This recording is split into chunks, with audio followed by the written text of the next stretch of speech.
Art students, Brian Proctor, the art teacher, back with another video, and welcome back to another video. And so this monstrosity is what we're going to work with today. And I got really detailed in the doing of this, talking about more shadow and the shape of the body and the contours and feathering and so forth and so on. So make sure you stay tuned to all the way to the end so you can get all that good information so that you can start drawing like this, maybe even better. All right, let's get on with the video because it's somewhat of a long one. Well, it took me a long time to get it, but I shortened it. So, all right, let's get on with the video.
All right, so this is what I have so far, and I have been playing with this off camera because it's been sitting for a while, like all my drawings, because I'll I got into just a drawing mood at one time, and I just drew, and as I'm searching through some of the pictures, I wasn't in a filming mood.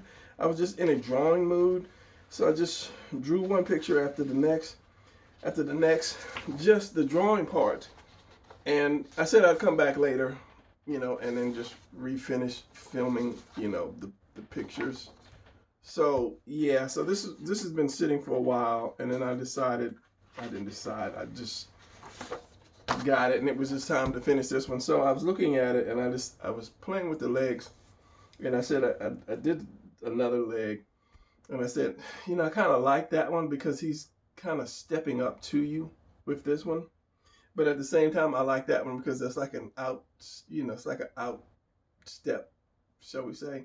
But I really like that. And so I'm kind of debating on which leg to use. And I thought about just keeping all 3 legs, but it might take away from the final picture. So I'm probably just going to use this center leg and then just erase this one, which, I mean, you saw it already in the actual drawing. So I'm going to go ahead and ink this, and I'm probably going to keep this leg, as I say, and then finish this up because they've all been sitting there for like weeks. So, because I have so much else going on. All right, so I'm going to go ahead and ink this and stop yapping. And then I'll see you guys afterwards where I'll show you how to draw this slowly. All right, let's go.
All right, so I think I'm going to stop it right here because I don't want to go too far with the shadows. And truth be told, I didn't really plan on putting the shadows in there, but I got carried away and I was going to just stop and throw it away because I didn't like some parts of it. But I left it. So the next day I looked at it and I said to myself, you know, that's not really bad. So just keep on going and see what you do. So yeah, I'll show you how to do this now, and then I'll explain what I liked and what I didn't like and what you should do and what you shouldn't do when you try to draw a picture from, not even from memory, just you creating your own picture. All right, so let me pull back and get another piece of paper and then start drawing this. All right, so let me show you what I did with this one. To this one. First of all, I showed you the leg. I chose between the two legs, and I decided with this leg because it's more like he's coming at you. The other one was like maybe just a stance, you know, a wide stance, like I'm preparing to, you know, to battle you. And this one is more like he's taking a step. So he's like, you know, it's on now. So this is why I chose that leg. So let me get into the picture, deciding what color I want to use. First thing, you always want to start with your torso. And that's something I will always, you know, harp on. Don't start with the head, because you start with the head, your foot will go off the paper somewhere unless you're just really that good. So start out with the torso, and I lean the torso. I lean that shoulder. I tilted that shoulder. So when you're doing the torso, instead of doing, and I showed this in the last one, let me get another piece of paper because I don't want to really mess that one up. Where is it? And I've got all my paper in like little folders now, little folders here, so I can, you know, quickly grab it instead of running around trying to find more paper. And it's early, so forgive my throat. Usually doing the torso, I do the oval, then center line, then the collarbone. But if I want to lean it over, I'll kind of do the top like this, and then this piece here. It's kind of like I cut this off and flatten it like this, and get a pencil. So if I do something like this, if I kind of like flatten that top and then draw that, that's what I have. And let me get a drink of water because this is not good. Oh, and I'm blurring because the camera is close. All right, so a little bit of water. So this is kind of the method that I use when I'm tilting a shoulder, when I'm tilting my character over. I'll just kind of imagine that as I'm drawing this, and I'll draw this a little darker.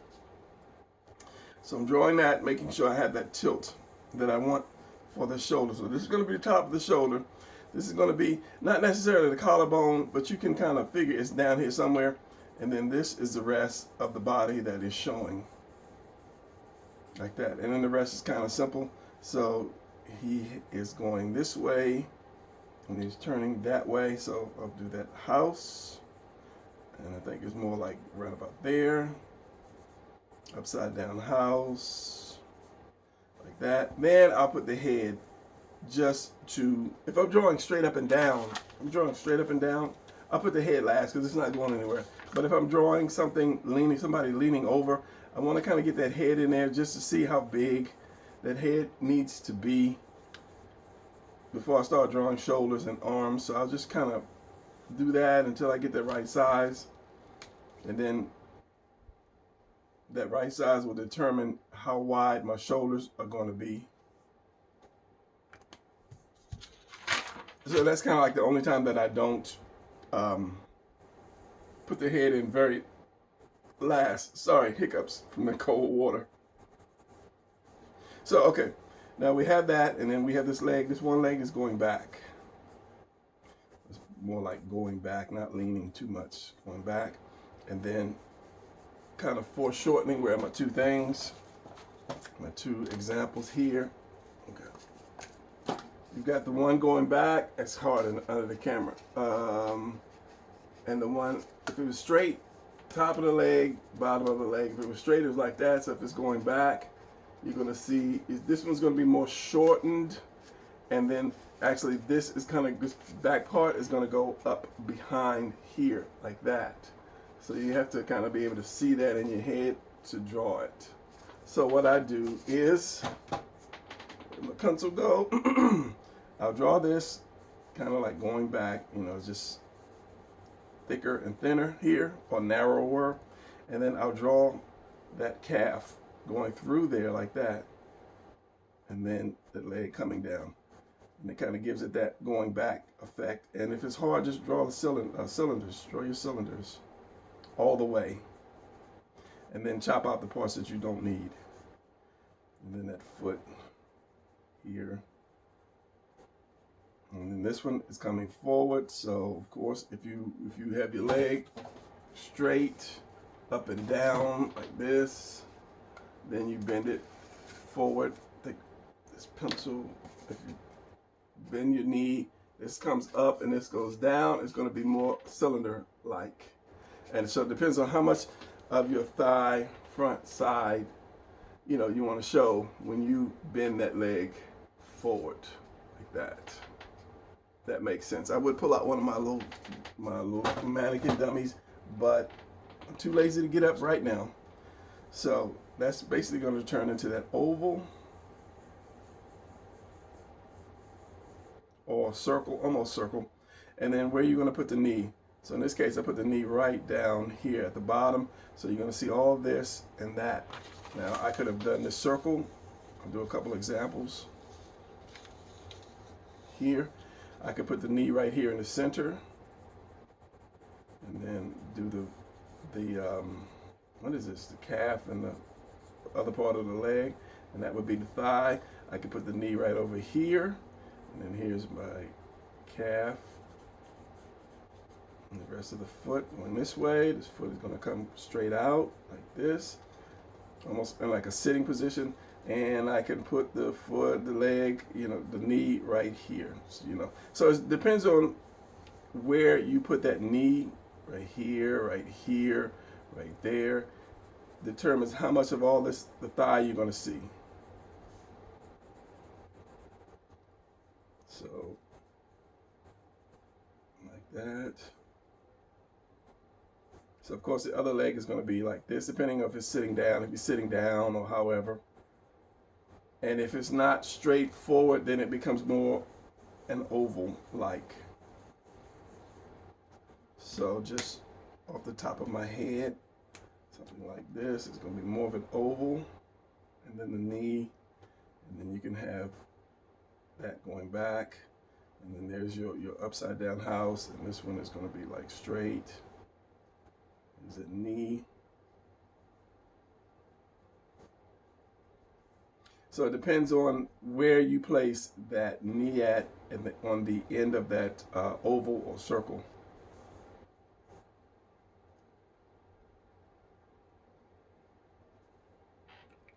Yeah, so another practice thing. Maybe I'll do a video on that. I probably have, but I'll do another one giving a little more detail. So he's coming straight at you, having some room in between the crotch, and then the knee is here, and then that line, because the shin bone is like right, it goes to your ankle.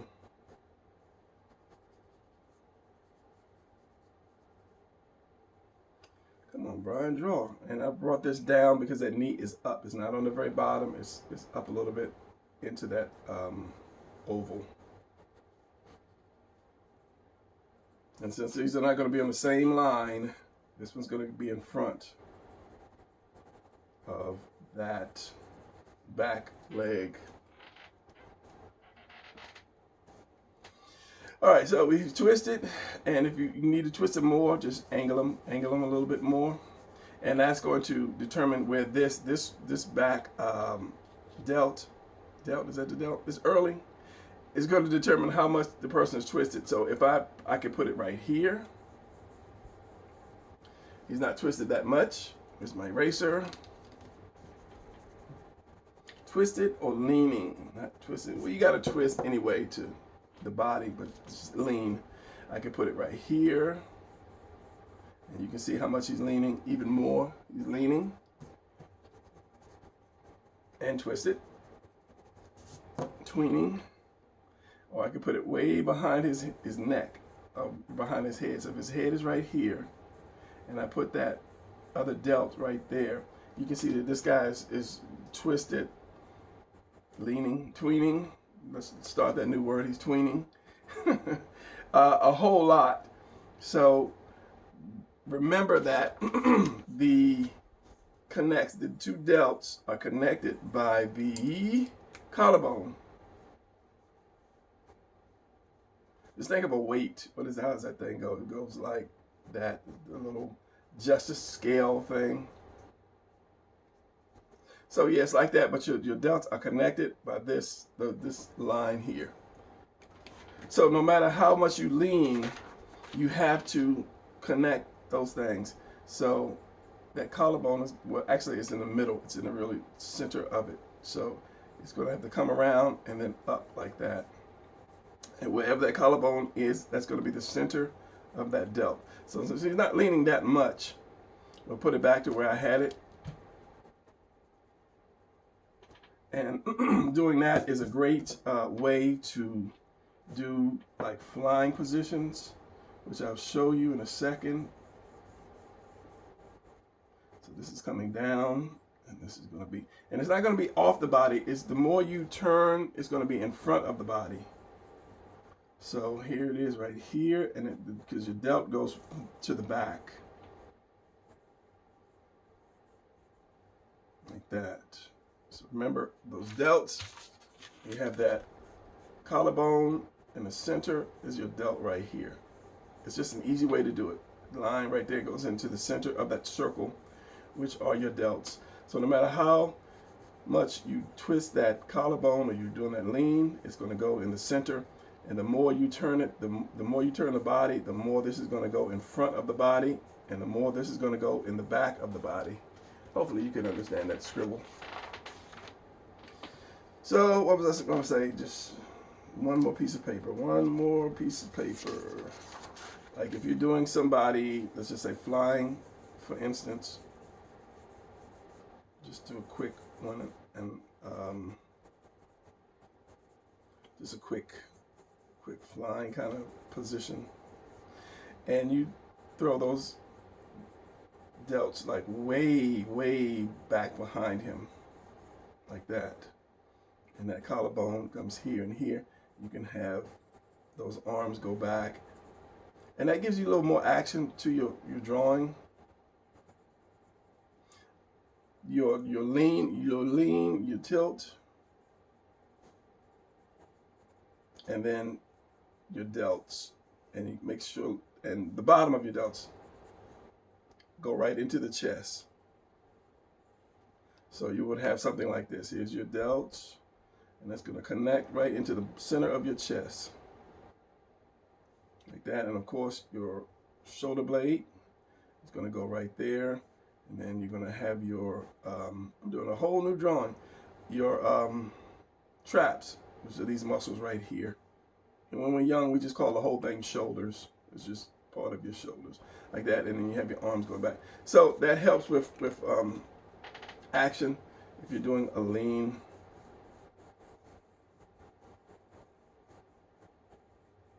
Tilt, lean, to lean. What did I say? I forgot it already. And then you got the shoulder back. You got the other shoulder, those two shoulders back. But they can only move so much. They can only tilt so much. So just remember that. Just these are the key points. Collarbone goes right into the center of those two delts. And then something I lost it. Oh, and then the chest is at the very bottom of that circle for your delt. Key points to remember, so you can do that and practice a lot of drawings that way. All right, so we have this going back, and then this other arm is going to come, it's going to be behind it. Here's my blue. So you're not going to really see it the way I have it. If this is the other part of the arm, it's behind it, and then this is the part that you are going to see.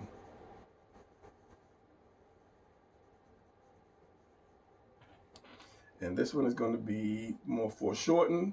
Usually I will put the fist where I want the fist, and I had the fist like this, have the fist like this, and then this is just going to be that oval right here, and then this, you're going to see the bicep. It's going to be kind of pinched up. Now, actually, I brought that arm down a little further. So let me do a quick screwed up ink on this thing so you can kind of see it better. So I've got my head. And that's what I really, when I first did this, I didn't like the head. I didn't like the way it came out. I was doing the teeth, and I kind of like overdid it. And I'm like, yeah, I don't like that. Oh, another thing is the more you lean over, the more your shoulders are going to go higher. You want to have your shoulders higher up like this. So I have this, that, bring it down some more. And I have, again, this fist is not going to be down that low. Square or kind of a rectangle, and then the little square right there for your fist. And then I had the forearm turn like that. All right, remember, chest is going to be leaning as well as just as much as the twisted, just as much as the shoulder. Except here it's going to pull right here. The further back you pull this delt back, the more that chest is going to pull. That muscle on that chest is going to pull. I can't think of anything else but use my hand. So, you know, if I like pull this finger back, yeah, that's a good example. I pull this finger back, that skin is going to pull back too. So it's not going to be as round. Thinking if this is the pec, as round as the pectoral is, it's going to pull back and flatten it out more. So the more you have this, the more this is going to pull. It's going to be more straight and then curve here if I have this way back. So that's something else to remember. And then, of course, you're going to have your rib cage, which is not really going to move. Then you can have the tuna can, and then the upside down house right there. And now if you're new to this, and when I say tuna can or some other terms you don't understand, it's because this is how I figured out the easiest way for people to draw, because people are afraid to draw like certain things. But if I say draw a heart or a diamond or something like that, people will say, oh, that's easy to draw. And then what's the word? It just jumped out of my head. Associate those shapes with drawing. Like if I do the knee, I'll do this kind of, I don't know what you call that shape. It's like a gem kind of shape like that, like this. And people find that a little easier to draw. So get that extra skin on the side of the knee, which comes out. Here's my calf, which comes in, come out, back. Your ankle, your inner ankle is higher than your outer ankle. Is that right? Yeah. And then I'll just do the foot like that. Foot is like flat on this side, out on that side. So straight down on this side, out like that. So it's kind of like doing a triangle that you split in half. We did a triangle, split it in half. We have this side of the foot, and then chop it off right there. Easy shape, exactly what I was saying. When people say, I can't draw feet, well, just draw a triangle, have a triangle. So yeah, that makes it easy for that. And then this muscle is going to be right here. I'm not going to, like I said, I'm not going to try to recopy what I did.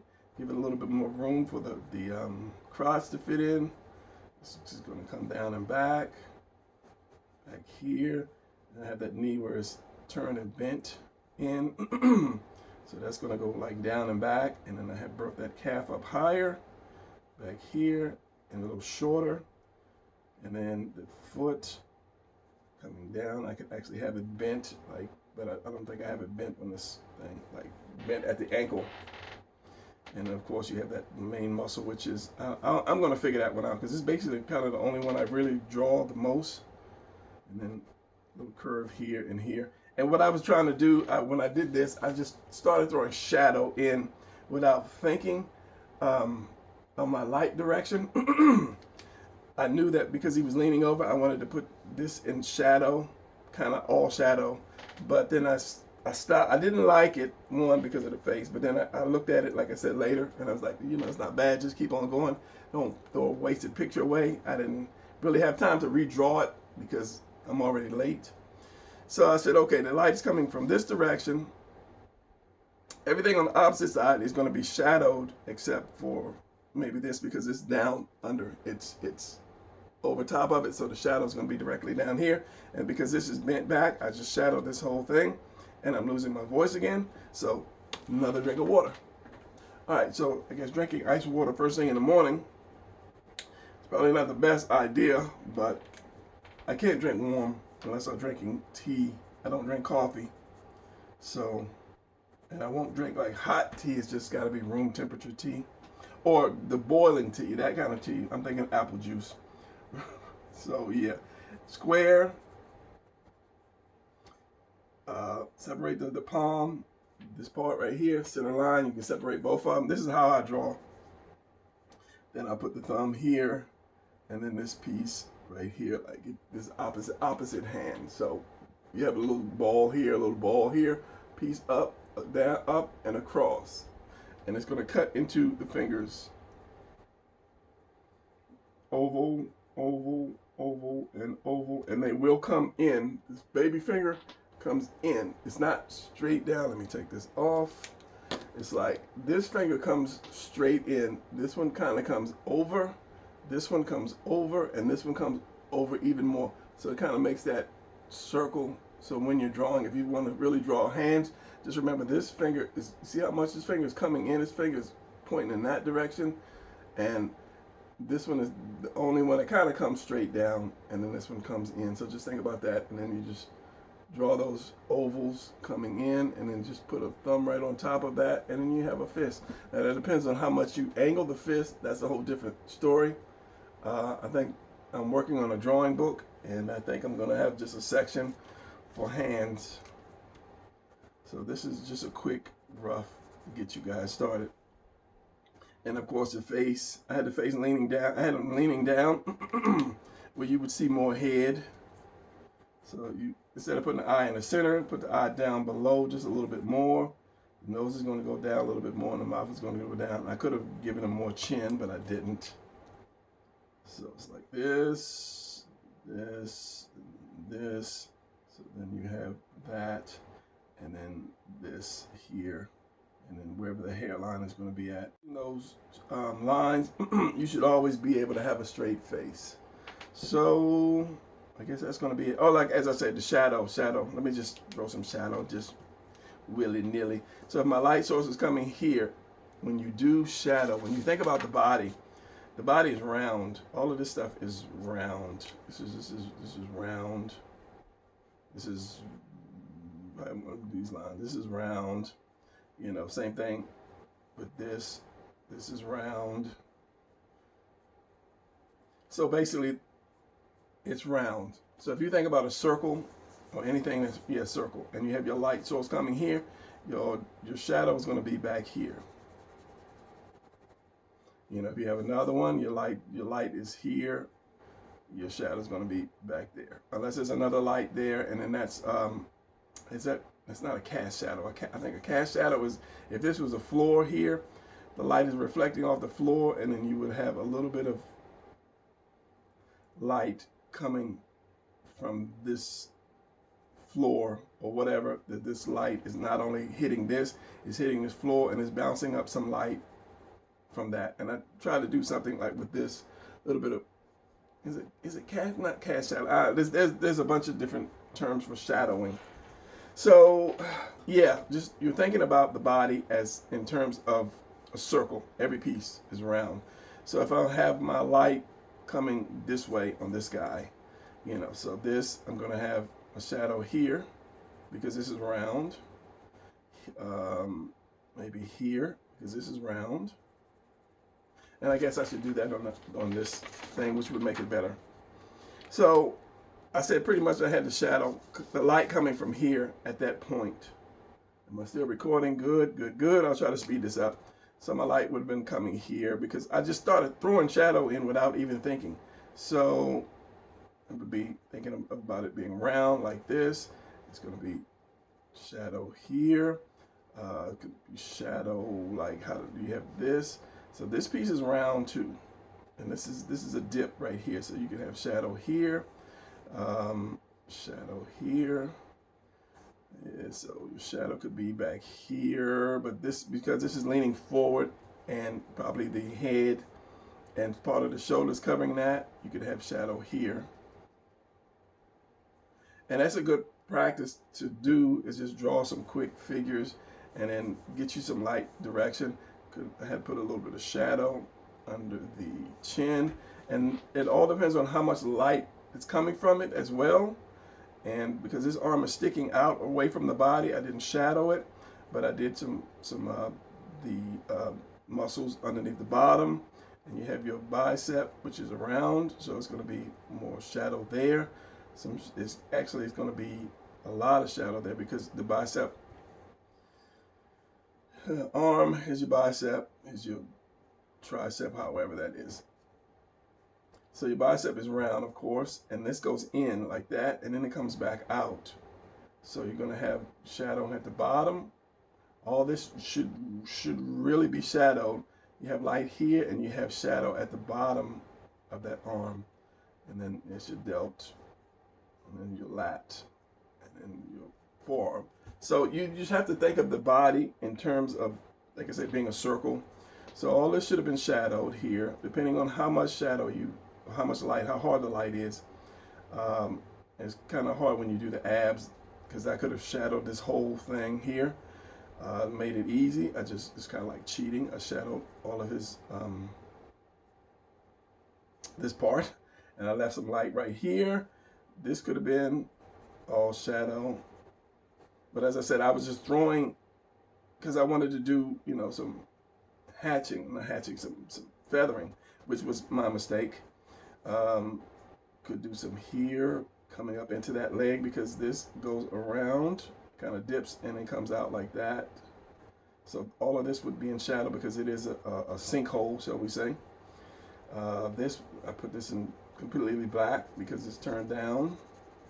Some of the foot should have been, and then the shadow from like the arm coming out, and then the shadow from this dip in the leg, that little muscle right here in the leg.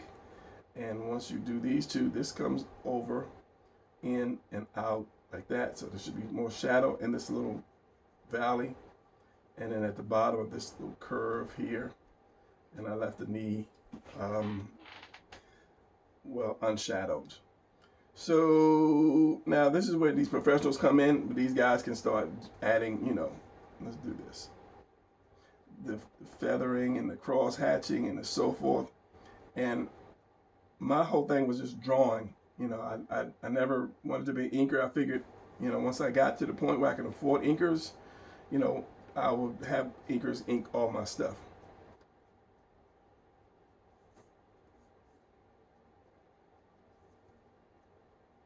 But in the beginning, a lot of people, you know, I'm not going to talk about, I'm saying me, I overdid it. I would overdo because I would look at Jim Lee and some of these other artists with this good hatching and feathering, and I was like, oh, I'm going to do that. So everything I would do, and the crazy part was it would go in the same direction. Same direction. I would hatch in the same direction, or feather in the same direction, everything same direction. And then I realized that the body was a curve, so you have to actually go in the direction of the curve. Like this would go in the direction of that curve. This would go in the direction of that curve. This, since this is pulling, it would go like that. This should have been going like this. And it's just some things that you think about that you have to kind of realize. But there's nobody really out there telling you. You know, they just draw, and you know, oh, okay, look at my beautiful picture. And it's like, well, how did you get that? How did you mix those colors? Or why are you putting line weight here and not here? Why are you leaving spaces open? So there are very, very, very few people telling you this stuff. So yeah, it's kind of like hit and miss when a lot of people are searching through channels and they can't find it. And this is why I try to show whatever I can on mine. And again, the face as well. And you can really screw up a face by trying to put shadow on it and not do right. So I just gave him a little bit of feathering on one side to show the face was a little darker. A little bit of shadow, a little bit more shadow under the eye, and right at the nose, and the, what is that little cheekbone that goes in, and a little bit more under the lip. So yeah, that's something that I don't, you know, that scares me, because you work on a drawing for so long, and then you start to experiment with your shadow and your hatching and so forth, and you screw it up, and that's the worst feeling, buddy. That's the worst feeling, to take a drawing that you did for 2-3 days and screw it up with inking. So that's going to be it for this video. If you learned something and you enjoyed it, give me that thumbs up. And yeah, I was late with this video because A lot of things were happening. I bought a bed. And I was putting that bed together for like 4 days actually. And that's why I missed one of my video dates. So I'm gonna get back on track. Promise. All right, so that's it. And if you haven't subscribed, please subscribe. And yeah, that's it. No rambling. I'll see you guys in the next video. Thanks for coming back. Thanks for watching. And just thanks for being an artist. Okay, I'm out.